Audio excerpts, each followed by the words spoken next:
1re règle que j'ai respectée dès le début de mon projet, c'est de faire du TBD, du Trunk Based Development. En gros, le principe, c'est toujours d'avoir une branche principale, la branche main, ou la branche develop, celle sur laquelle on développe en cours, et en fait, on va faire des petites branches autour d'elle, une seule, une par une, et qui va merger rapidement dans la branche cible. Donc moi, c'était la branche develop, c'est là où je développais mes choses, et je gardais la branche main pour les vrais releases, les vrais déploiements de l'application sur les App Store ou les Play Store. On doit penser petit, et c'est aussi ça la partie du clean code, penser petites choses. Parce que les choses complexes, c'est une somme de petites choses simples. Voilà, j'aime dire ça, même si c'est pas forcément vrai, mais en faisant plein de petites PR simples, on peut faire des choses vraiment impressionnantes. Et qui dit petite PR, dit petit contexte, petite demande à l'IA. Et c'est là que l'IA, je trouve, est très puissante, c'est quand on va lui faire une demande précise sur une feature, un endroit du code, on veut que ça change. Deuxième principe, il est aussi basé sur les pull requests, parce que ce qui est fort avec une pull request évidemment, ou une merge request, c'est qu'on a des diffs. Et pour ça, on a un skill qui s'appelle Simplify dans Claude Code, que je conseille vivement, moi j'ai utilisé à chacune des PR, à chacune des merge requests de Claude. Pourquoi? Parce que tout simplement Boris, je le suis sur Threads. Voilà, je suis même pas, j'ai quitté X, donc je suis sur Threads, et il a dit à tous ses followers, hein, il a dit, en gros, il a tweeté le truc quoi, que, lui, son process, c'était pour chaque PR, lancer le skill Simplify. Qu'est-ce que fait le skill Simplify? C'est très simple. Et qu'est-ce qu'il fait, le Sash Simplify?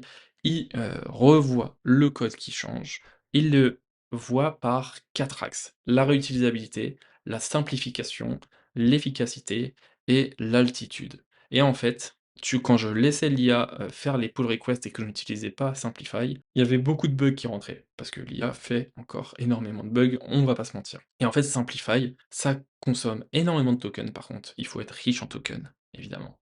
Il faut savoir que ça va coûter cher, mais 90 du temps, il me trouvait des bugs. Il trouvait les bugs qu'il avait lui-même introduits et il les corrigeait et il disait souvent: «Ah bah là, je l'ai implémenté là, mais en fait, ça existe déjà dans cet autre endroit». Donc il fait beaucoup de refacto sur la réutilisabilité du code et l'altitude. L'altitude, c'est est-ce que, mon changement est au bon endroit? Est-ce qu'il est, au bon endroit dans le code? Est-ce qu'il est pas trop haut ou pas trop bas? Franchement, si c'est un skill que vous utilisez pas, utilisez-le sur Claude Code, c'est exceptionnel, ça m'a permis d'éviter plein de bugs.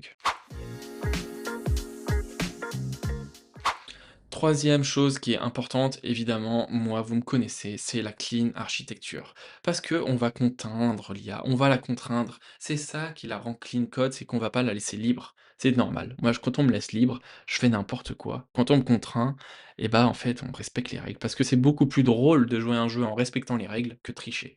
Et bah c'est pareil pour une IA quand on lui donne des règles. Et moi, je la contrains fortement dans une architecture clean.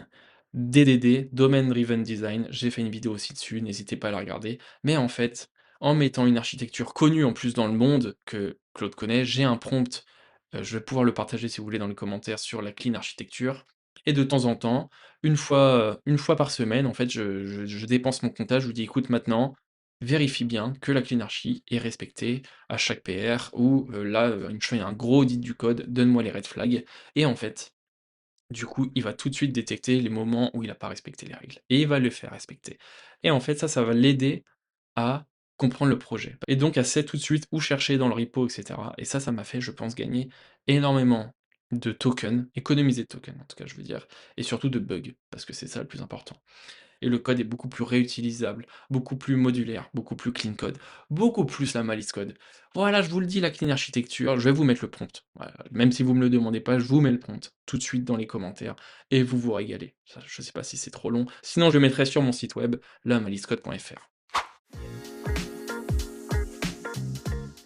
Quatrième contrainte, vous l'avez deviné, la plus importante, la chose la plus sexy au monde, les tests unitaires. Évidemment, jamais de code, non testé. Évidemment, les tests, par contre, on les écrit bien.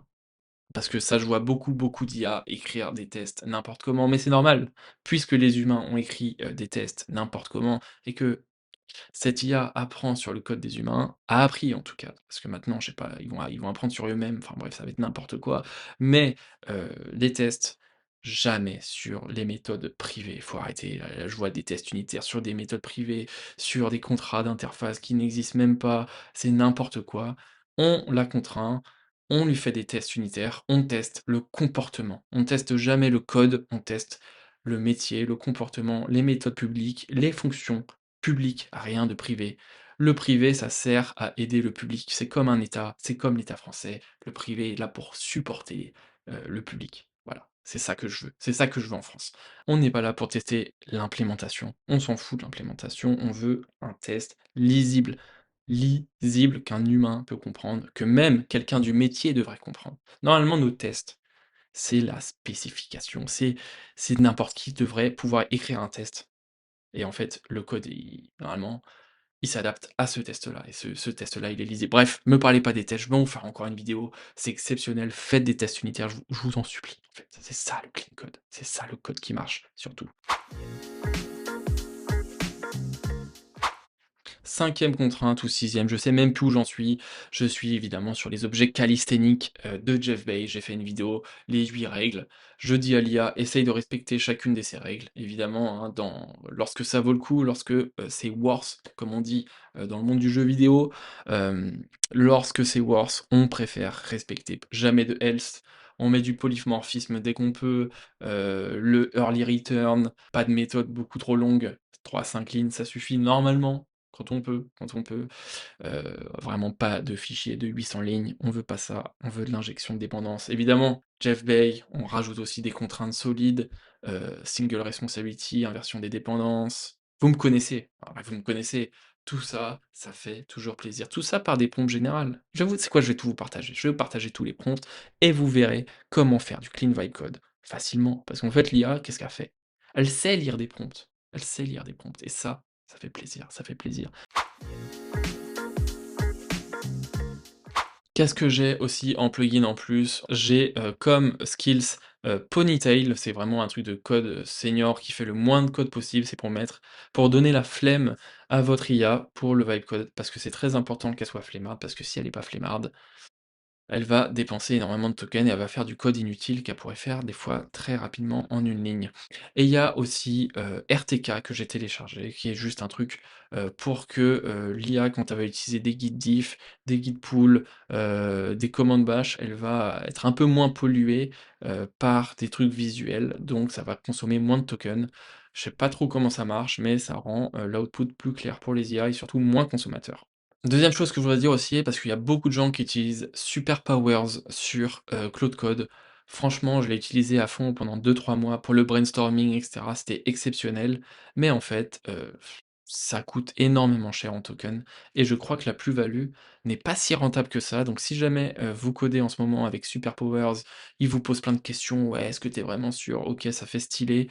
Mais franchement, je l'ai enlevé, j'ai pas perdu une seule, goutte de qualité. Je préfère vous le dire. J'ai surtout consommé, 20 à 30 de tokens en moins, je trouve, quand j'avais une idée. J'avais pas à passer par, 50 étapes, de spécification, de brainstorming et après de plan d'implémentation et cetera. Non, non, non, des fois il faut y aller, des fois il faut y aller.